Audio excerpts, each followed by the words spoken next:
In today's video, I'm going to teach you how to flip your FaceTime camera in the updated 2025 version. If you've been struggling to share what's in front of you while on a FaceTime call, this guide is here to help you out.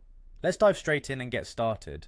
First, it's essential to ensure that your camera permissions are enabled. This ensures that your device can access the camera whenever you initiate or receive a FaceTime call. To check this, navigate to your settings, then head over to Privacy and Security and tap on Camera.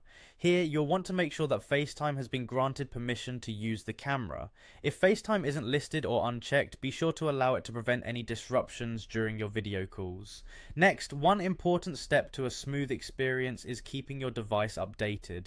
The 2025 updates have introduced enhancements that improve FaceTime's performance.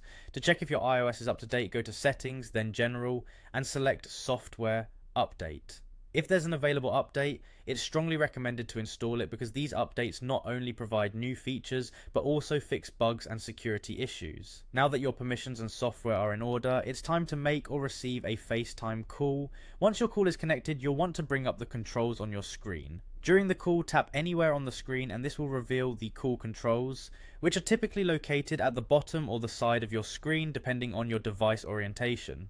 To switch cameras, look for the flip camera icon, which is represented by a camera with circular arrows around it. This icon is your key to toggling between the front and rear cameras. Just give it a quick tap and voila.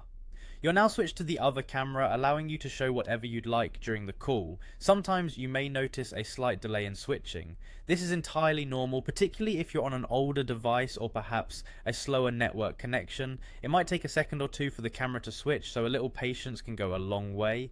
And there you have it, you've successfully learned how to flip your FaceTime camera during a call. This simple yet effective skill can truly enhance your video calling experience, making it more dynamic and expressive. Thanks for tuning in, and I hope you found this tutorial helpful. Don't forget to subscribe and check out our other videos for more tips and tricks.